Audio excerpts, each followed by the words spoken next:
문 앞에 선 거인, 흔들리는 그림자. 서기 627년 가을의 어느 밤, 장안의 화려한 불빛이 닿지 않는 외곽의 한 사찰 마당에 젊은 승려 현장이 서 있었습니다. 그의 앞에는 거대한 성문이 굳게 닫혀 있었고, 그 너머에는 끝을 알 수 없는 어둠과 죽음의 사막이 기다리고 있었습니다. 이 문을 열고 나가는 순간, 그는 더 이상 존경받는 승려가 아닙니다. 황제의 명을 거역한 범죄자, 국가의 통제를 벗어난 도망자가 됩니다. 현장은 잠시 멈춰서서 자신의 손을 바라보았습니다. 떨리고 있었습니다. 그것은 두려움이기도 했고, 동시에 거부할 수 없는 운명을 향한 설렘이기도 했습니다.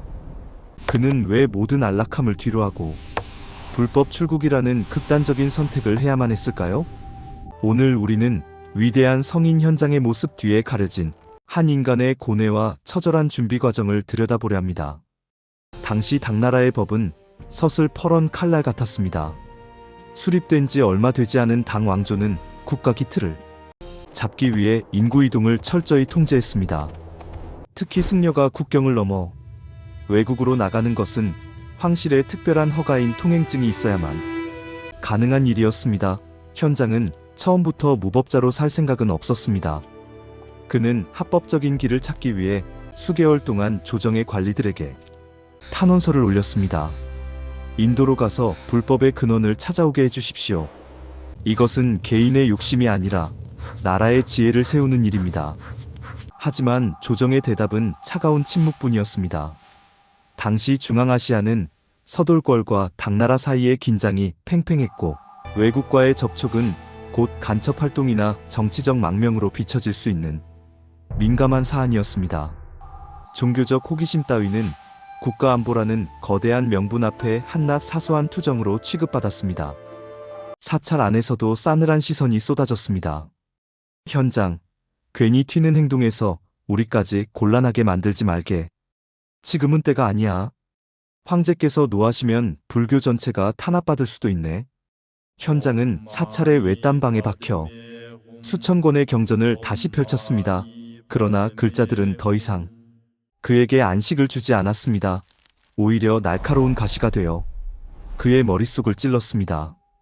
이 책에서는 마음이 곧 부처라고 하는데, 저 책에서는 수행을 통해서만 부처가 될 수 있다고 말합니다.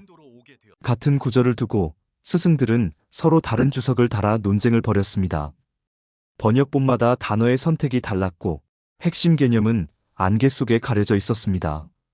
현장은 번역된 텍스트의 한계를 뼈저리게 느꼈습니다.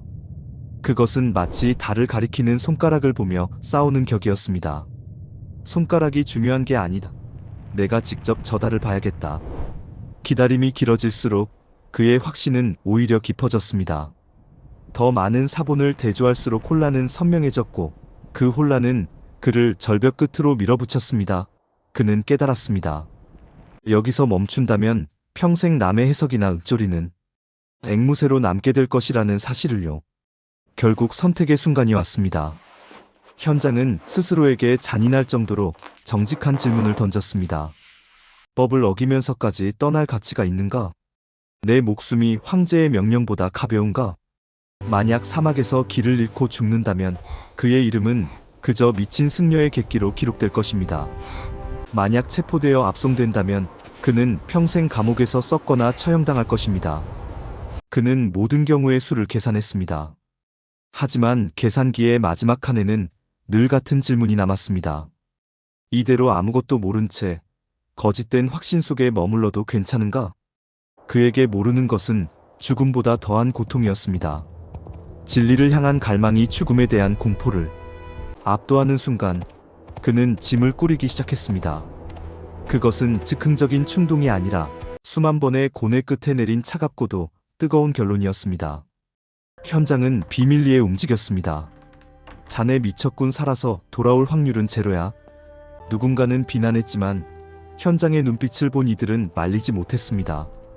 그는 치밀했습니다. 장안의 검문이 가장 느슨해지는 시간대를 파악했고, 우물의 위치와 모래폭풍의 주기까지 파악해 두었습니다. 불법 출국은 무모한 도박이 아니라 지독하게 준비된 탈출이었습니다. 출발 전날 밤, 현장은 자신이 10여 년간 수행했던 사찰의 회랑을 걸었습니다. 자신이 직접 베껴 쓴 경전들, 익숙한 공간. 그는 그것들을 하나씩 눈에 담았습니다. 하지만 그는 아무것도 챙기지 않았습니다. 동료들이 깊은 잠에 빠진 새벽, 그는 말없이 사찰 문을 나섰습니다. 조정에 보고되지 않은 출발, 역사에 기록되지 않은 새벽의 도주였습니다. 훗날 장안의 사람들이 잠에서 깨어났을 때 그들은 그저 유능한 승려 한 명이 흔적도 없이 사라졌다는 사실만을 알게 될 것이었습니다. 광활한 대지 위에 홀로 선 현장은 자신을 영웅이라 생각하지 않았습니다. 그는 여전히 법을 어긴 범죄자였고 뒤를 쫓는 관군에 대한 공포에 시달렸습니다. 하지만 말고삐를 쥔 그의 손은 더 이상 떨리지 않았습니다. 그를 밀어붙인 것은 어떤 신비한 계시나 신의 음성이 아니었습니다. 그것은 해결되지 않은 문장들, 충돌하는 논리들, 그리고 무엇이 맞는가라는 인간적인 질문들이었습니다. 원문을 본 사람과 보지 못한 사람의 거리가 얼마나 먼지 그는 이미 예감하고 있었습니다. 현장은 마지막으로 뒤를 돌아보았습니다. 멀리 보이던 사찰의 지붕은 이제 어둠 속으로 완전히 사라졌습니다. 이제 그는 돌아갈 수 없습니다.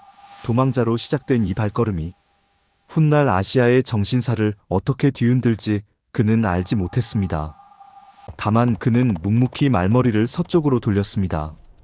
그 성스러움의 시작은 법을 어기고 안전을 버리고 오직 자신의 의문을 믿고 어둠 속으로 뛰어든 한 인간의 위대한 반역이었습니다. 현장의 본격적인 사막 사투가 시작되는 3편에서 뵙겠습니다.